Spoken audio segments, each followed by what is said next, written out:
አደራ ድራማ ክፍል 14 ተለቀቀ። ሰላም ጤና ይስጥልኝ። ውድና የተከበራችሁ አድማጭ ተመልካች ቤተሰብ እንደምን አላችሁ? ባላችሁበት ሰላማችሁ ብዝት ይበልልኝ።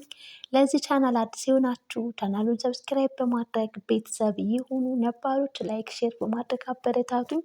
አደራ ድራማ በባለፈው ክፍል እንዳየነውና እንደተመለከትነው በሀይሉና ሳሚ ወደ ብሌን ክላስ በመግባት ብሌንን እንግዲህ እፍና አድርገዋት ነፍስ ውጪ ነፍስ ግቢ ሲያስጨንቋትም ነበረ። እንዲሁም ደግሞ ማንኛውም ሰው ደካማን ጎን ተጠቅመው ነውና ሰዎች ላይ አደጋ ሊያደርሱ እንዲሁም ደግሞ መርዛቸውን ሊረጩ የሚችሉት ብሌንን በእናቷ እጅጉን በጣም አድርገው አስፈራርተዋል።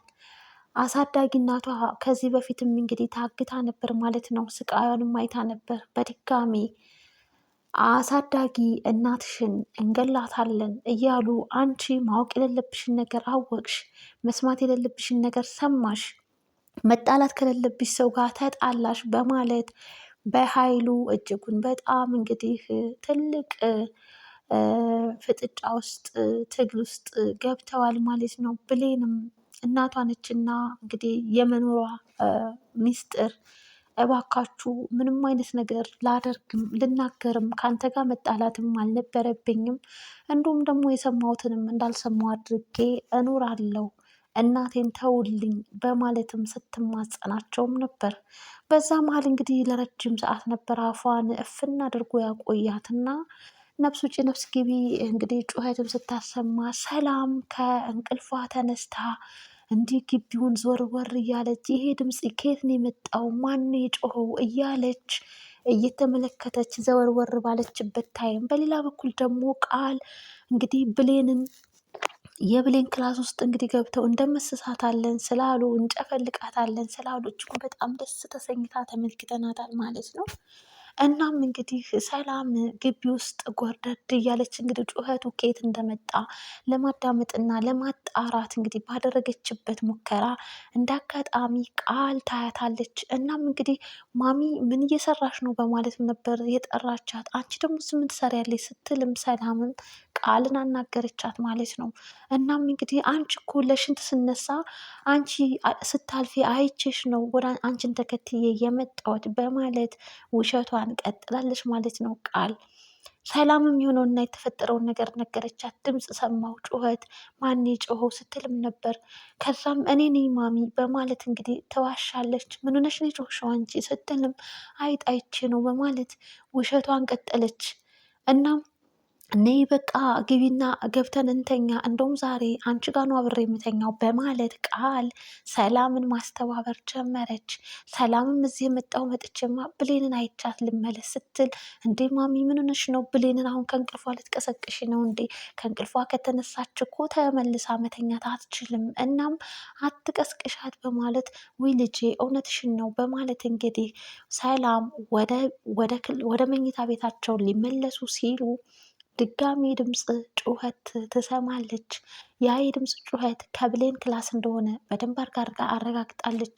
ጉዟንም ወደዛ አደረገች። እናም እንግዲህ ቃል ያላት አማራጭ እነ በሀይሉ ላይ እንዳትደርስባቸውና ሴራቸው፣ ተንኮላቸው፣ ውሸታቸው እንዳይደረስባቸው በቅርጣፊ እንግዲህ ከኋላ ማጅራቷን በመምታት ራሷን እንድትስት ታደርጋታለች። ከዛም እንግዲህ እነ በሀይሉ ከዛ ወጡ ማለት ነው። እናም ገደልኳት እኮ ሰላምን እያለች ምንድን ያደረግሽው ብሎ በሀይሉም ሲጠይቃት ወደ እናንተ በሩን ለመክፈት ስትሞክር እንግዲህ ስራችንንና ሴራችንን ተንኮላችንን ታቅብናለች ብዬ መታኋት በማለትም ተናገረች። ሰላም ራሷን ስታዝርራለች። እቅፍ አድርገውም ወደ ሳሎን አስገባት። ሳሎን ሶፋ ላይ እንግዲህ ዘርረዋትም ነበረ። በዛ አጋጣሚ እንግዲህ ዳጊ እንቅልፍ መተኛት ነስቶታል። የብሌንን እናት ማገቱና ብሌንን መዋሸቱ፣ ብሌን እንደዛ እናቴ እያለች ስትፈልግ የነበረበትን ታይም እያስታወሰ ሰላሜን ተነሳው፣ በቃ ለብሌን እውነቱንና የሆነውን ነገር መናገርም አለብኝ። እዚህ ግቢ ውስጥ ግን የሆነ የሚካሄድ ነገር አለ፣ ጨንቆኛል እያለም ተመልክተነዋል ማለት ነው። በሰላምዬ እንግዲህ ሳሎን ላይ ዘርረው ሁሉም ተፋጠዋል። በአንቺ ምክንያት ነው ይህ ሁሉ እንደዚህ የሆነው ብሎ በኃይሉ ወደ ብሌን ሊሄድ ሲል ሳሚ መንገዱ ላይ ይቆምበታል። ምን ለመሆን ነው አንተ በማለትም ሳሚና በኃይሉ እንግዲህ ተፋጠዋል። ሳሚ አቅዶለታል በኃይሉ አንድ ቀን እንግዲህ በኃይሉ የሳሚን ቤተሰቦች እንዳሳጣውና እንደገደለበት ነው ሲናገር የነበረው። ይህንን ደግሞ ዋጋህን አስከፍልሃለሁ እያለ ሳሚ እንግዲህ በኃይሉም ከዛ ከጎዳና ከወደቀ ከቆሻሻ ላይ አንስቼ ለዚህ ማዕረግ አድርሼ ካለው በማለት ይመጻደቅበታል። ምንም እኮ ማዕረግ ላይ ሰውን ማስጨነቅ፣ ሰውን መግደል እና ሰው ላይ የጭካኔን ጥግ ማሳየት እና መተግበርን ያስተማረው። ይህንን ደግሞ ትምህርት ብሎ እንግዲህ ለመውቀስም ችሏል ማለት ነው። ከመንገዴ ላይ ዞር ካላርክ እጨፈልቅሃለሁ አንተንም ሲልም እንግዲህ በኃይሉ ለሳሚ ተናግሯል። ሳሚም አልለቀህም እያለ በውስጡ እንግዲህ ብሌን ላይ አይኑን ተክሏል። ሳሚ ብሌን አፍቅሯታል። እንዲህ እንኳን አኩርፋ እንዲህ እንኳን እያለቀሰች እንዴት ነው የምታምረው እያለ በብሌን እንግዲህ ቁንጅና ተማርኮባታል። ዳጊም እጅጉን በጣም ወዷታል። ሳሚን በጣም ወዷታል ማለት ነው። በሌላ በኩል እንግዲህ እንዲህ እየተነጋገሩ ባሉበት ታይም ወደ ብሌን ጠጋ ሊል ስል በኃይሉ ሰላም ያስላትና ታገግማለች፣ ትነቃለች ማለት ነው። ምንኝ ነው? ምን ተፈጥሮ ነው? የት ነው ያለሁት? እያለችም ስትናገር እንግዲህ ወደ ብሌን ክላስ እየሄድሽ ነበረ። እንዳጋጣሚ ግን አዞረሽና ወደቅሽ፣ ራስሽን ሳትሽ በማለትም ቃል አሁንም ውሸቷን ቀጠለች። እናም ቃል አስመሰለች። ጥለሽኝ ልትሄጂ ነው ብዬ እኮ ማሚ እያለች የማልቀስም ቢጤ ነገር አሳየች።